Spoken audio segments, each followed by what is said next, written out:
Welcome Trinidad and Tobago to our News 4 report, a product of the Government Information Services Limited and the Ministry of Communications. I'm Joseph Lopez. Let's take a look at the headlines.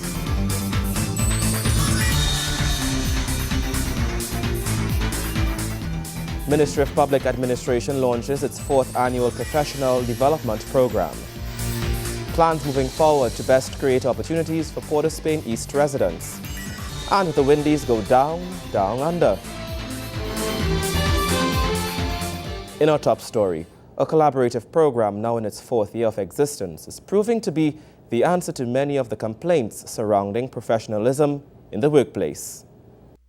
We all have a sense of what is appropriate behavior for a doctor, a lawyer, or anyone deemed to be a professional. We have standards of dress and demeanor, but professionalism also means putting your clients first and acting in the best interest of the public or society. Being professional means being dedicated to your profession, your professional development, both for yourself and for those people who are affected by your work. It is about being trustworthy, reliable, and committed. According to Minister of Public Administration, the Honorable Caroline C. Prasad Bechan, the work environment must be changed to accommodate the new tranche of workers entering the workforce. She was addressing the prospective class of the 2013 PDP during the formal opening ceremony at the Government Training Center in Chaguaramas. The program first came to light in 2009 and has made significant contributions since. It is a collaboration between the Scholarship and Advanced Training Division of the Ministry of Public Administration and the Government Human Resource Services Company Limited. The program is expected to prevent and in some cases correct many of the shortcomings within the public sector human resource management system that have been realized following technological advances, modernization and other significant dynamics. Nikolai Edwards, News 4. Plans are being deliberated on for the best way to create a much-needed opportunities for residents of East Port of Spain. The latest proposal has gathered support from all stakeholders and is set to be fine-tuned in the shortest possible time. The Ministry of Planning and Sustainable Development has given residents of Belmont its full support on a project which is expected to provide them with jobs and skills training as well as engender community spirit. On Tuesday, Minister of Planning and Sustainable Development, Senator the Honorable Dr. Bo Tiwari, along with Inter-American Development Bank Vice President for Countries, Roberto Villotini, answered the call of the residents. They were both invited to the area by Labour and Industrial Relations Specialist Robert Giuseppe, who has been working hard to bring some relief to the community. One option is to use an abandoned edifice and the land it is situated on, which is owned by the Roman Catholic Archdiocese, to become a hub for employment and training. Discussions began at the popular lookout along the Lady Young Road and then a quick trek to the site of the burnt school at Maryland Road followed. There, the existing structure was examined and there was a toss-up of ideas pertaining to how the land could be used to develop a complex of some sort that would incorporate the Anthony Pantin Vocational and Cultural Institute, among other amenities. One of the questions raised by the minister was that of security when the project was completed. People in the area, right? Once we get this, we will learn nothing happen to it. You see like how we lost this school? That is the answer. Now what tell you ask them? Minister Tiwari says he was delighted to be an element in the coming to life of the project and gave an overview. What we are doing here is that the community has invited us to look at this site, which is owned by the Catholic Archdiocese, and they have engaged the Archbishop and his office, and we ourselves have engaged the Archbishop and his office, and it looks like there are possibilities for doing a project here on this piece of land, with the community taking full part, with government supporting, with the Catholic Church making the land available and playing a constructive role, and with the IDB willing to engage us in some kind of strategy in which some financing will be involved. We don't know how it will evolve yet, but we're looking at things like skills building, We are looking at commercial aspects so that jobs can be created. And we're looking at, of course, community participation and engagement and involvement and taking responsibility to the development, for the development. As I've always said, you know, peace is a prerequisite for development to happen. And we want the community to be part of this and to talk to one another and basically create the climate of receptivity in which a lot of things can happen. And if that climate is there, we will do whatever is required to work with the stakeholders to make this possible. And the key part of this is community responsibility and community leadership. The IDB president thanked the residents for inviting him to the area and says the project will be embarked upon almost immediately through further discussions. We're very pleased to be here and see the work of the community. We have been supporting the government of Trinidad with many projects. This is another one that we want to take a closer look for an eventual support. This is a concrete example of what we call the Holy Trinity, the IDB, the government, and what we call the civil society, which is, the community is one of them. And there's a huge potential here, and we are already tossing some ideas of how to make it even better than the concept that we have now. So we're going to go back now, discuss with the minister, us, IDB, some ideas, and then get back to the community with some of these ideas so we can have a discussion at the community level and see how we proceed. And we want to move fast, right? Yeah. So we'll find ways to move fast on this one. And thank you for the opportunity of being here. It's really interesting, grateful, is almost like an eye-opener. So thank you very much. It was a proud moment for Mr. Giuseppe, who piloted the initiative, and he has also pledged his full support to its completion. Let me first thank the Honourable Minister, Dr. Boutouari. I think he caught on to the idea very quickly. We have now met people from the IDB and other supporters of this venture. I think with the sort of community spirit that we have going at this point in time, and the sort of assistance that could be generated from the other stakeholders, as I said, the IDB and the government, it seems to be easy passage as far as getting a consensus within a very short space of time. So let's go ahead, let's do it. And that is all we have to do. We have to do it, make it work, and protect it. One of the residents spoke on behalf of the community and likewise gave its commitment. As part of the tripartite deal that we have in the state, church and community, I would just like to thank the Honourable Minister and the IDB for recognizing our community.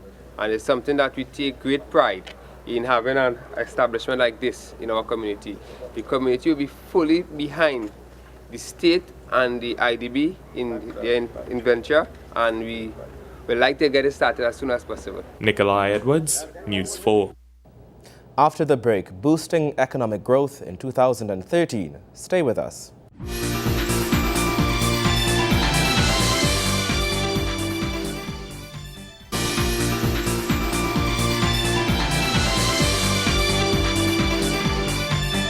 Welcome back. Over 130,000 in self-help checks were distributed to 13 persons in Tobago for the improvement of their homes. On hand for the distribution of checks, Tobago Development Minister Dr. the Honourable Delman Baker says distribution of the grants represented government's commitment to eradicating poverty on the island.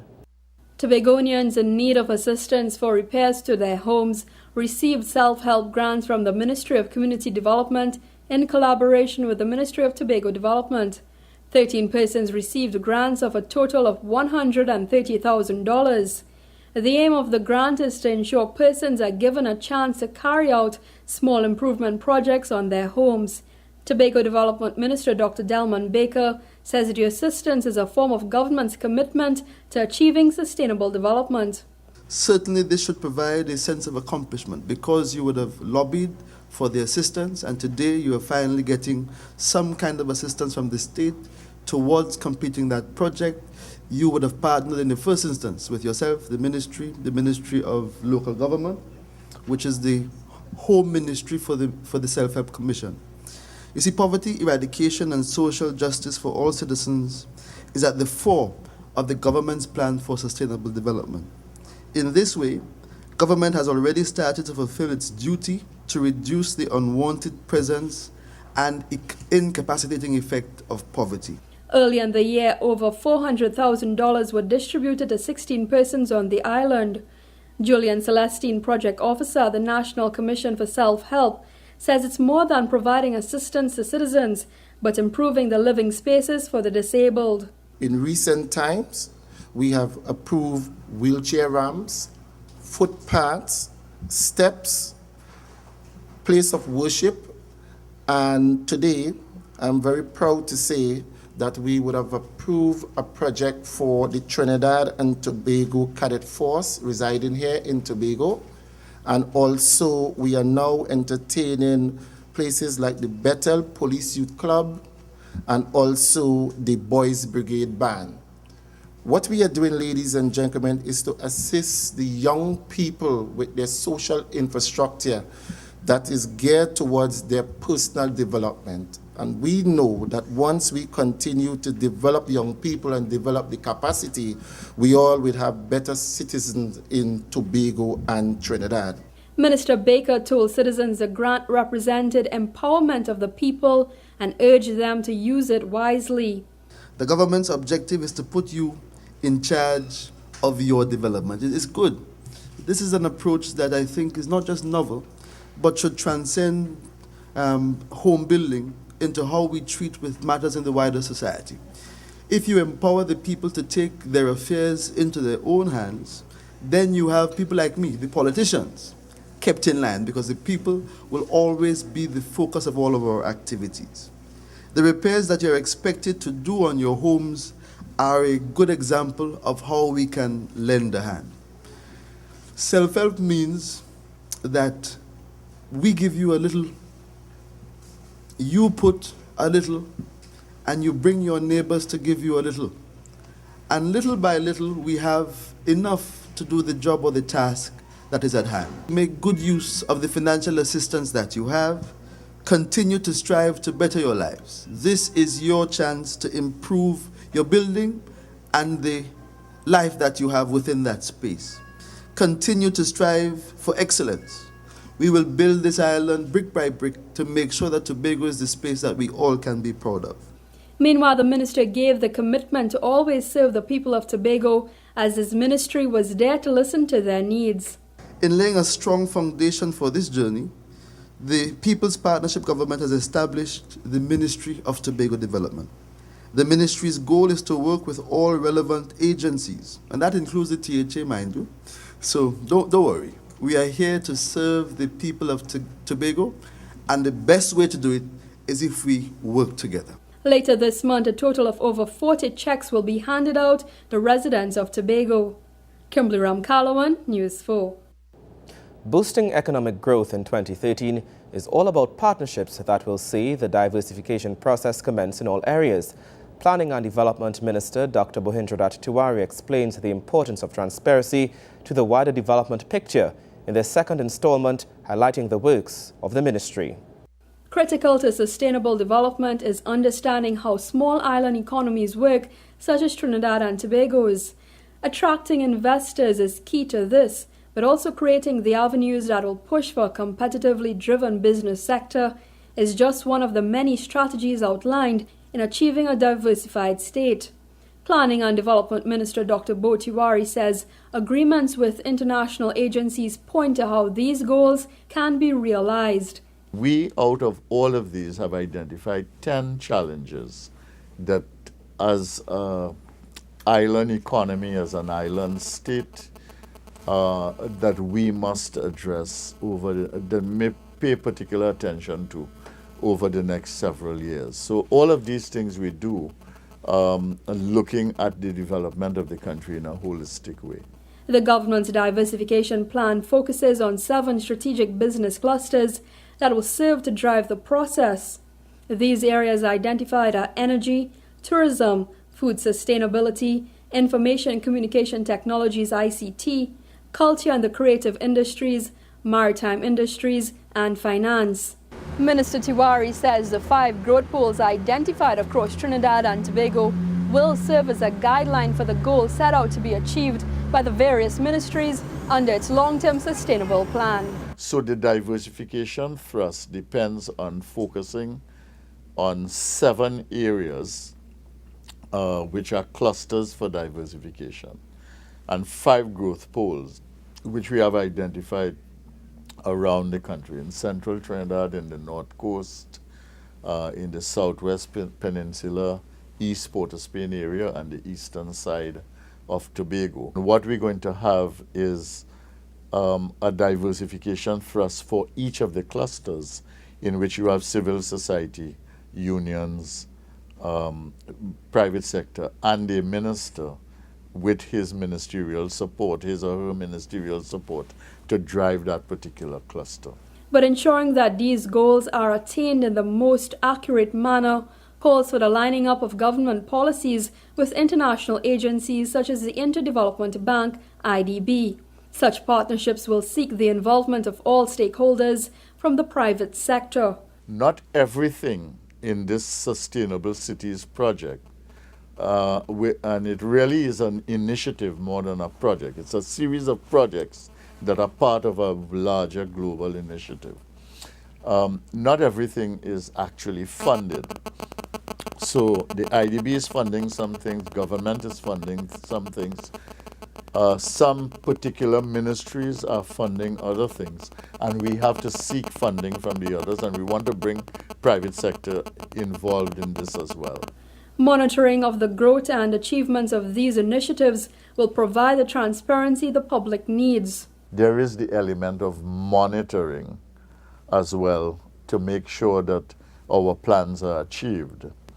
And this year, for instance, we are going to be putting, the Cabinet has approved, and we are going to be publishing, in fact, in a few days, the performance framework for the government of Trinidad and Tobago. In our final segment, we will look at how the diversification thrust will achieve development citizens are looking for that will affect their day-to-day lives.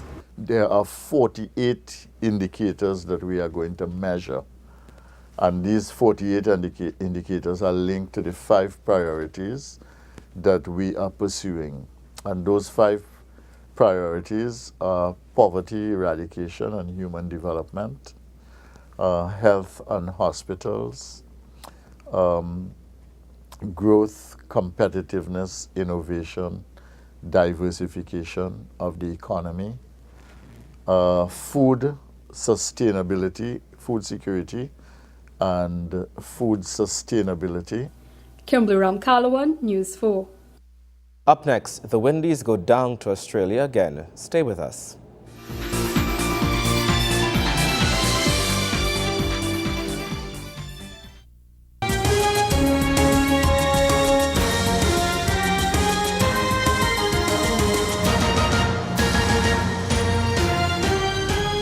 Welcome back. Despite the best efforts of the Bravo brothers, the West Indies surrendered the one-day international series versus Australia in Canberra after a 3rd straight defeat. Opener Shane Watson set up the win with an impressive 122 at the top of the order as he took on a new role as a non-bowling player. He was ably supported by Philip Hughes, who made 86, and George Bailey with 44, as the host piled up a massive 329 for 7 in their 50 overs. The West Indies bowlers look hapless at times on a favourable batting surface, with only captain Darren Sammy 2 for 49 and Sunil Narayan 2 for 55, capturing multiple scalps. The West Indies opening pair of Devon Thomas and Kieran Powell started well in the quest for the record win with a 54-run stand. When they were both dismissed for 19 and 47 respectively, that brought Darren and Dwayne Bravo together, which caused some worry for the Australians as the duo played with aggression and confidence. But just as the target was beginning to look attainable, the Windies lost Dwayne for 51 and Darren for 86, as well as Chris Gale for 2. That effectively put the challenge in the realm of impossible. Despite a blistering and entertaining 43 from Andre Russell, the Windies eventually all out for 290 in 47.3 overs. James Faulkner with figures of 4 for 48 was the pick of the Aussie bowlers as they secured a 39-run win as well as an unassailable 3-0 led in the 5-match series. When we return, our All for Carnival segment. Stay with us.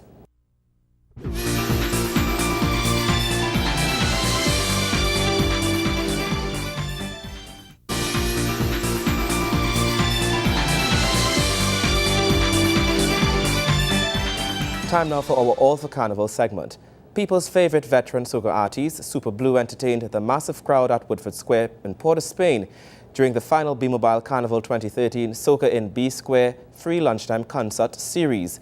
It was short, but the energy it generated from the crowd was by far the most explosive in 5 days of midday soca entertainment at Woodford Square in Port of Spain.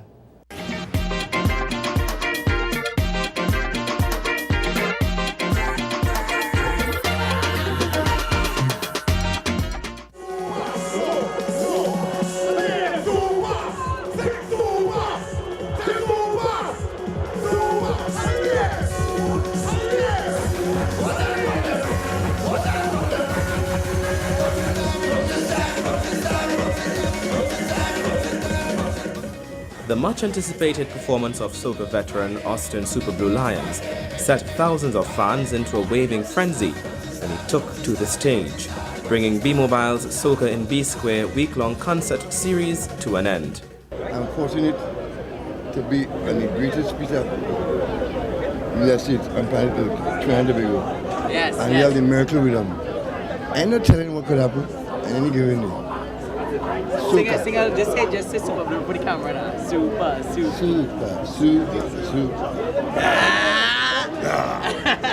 The lunchtime concerts featured some of this country's top soca artists, most of whom would be competing this Friday as they seek to secure the Power and Groovy International Soca Monarch titles.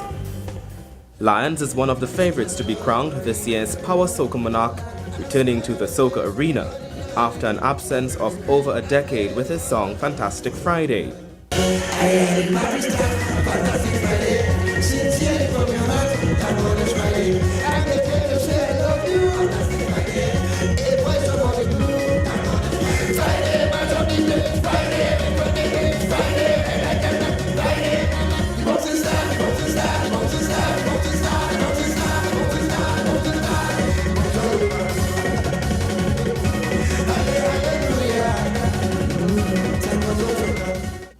Prior to Winchester's performance, Cohen Dubois started off the final day of the concert series.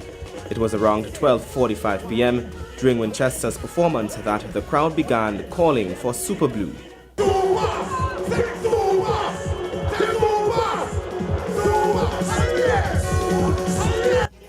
10 minutes later, he appeared on stage, dressed in his traditional outfit, his head wrapped in a blue bandana, and him wearing a blue t-shirt bearing the logo Superman.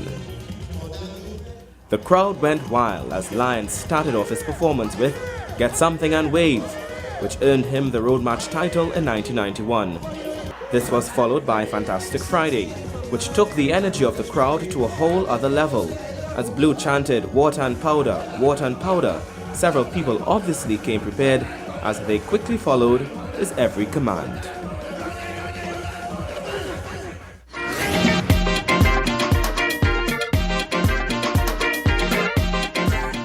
And our All for Carnival feature wraps up our New 4 report, a product of the Government Information Services Limited and the Ministry of Communications. I'm Joseph Lopez. Thank you for watching.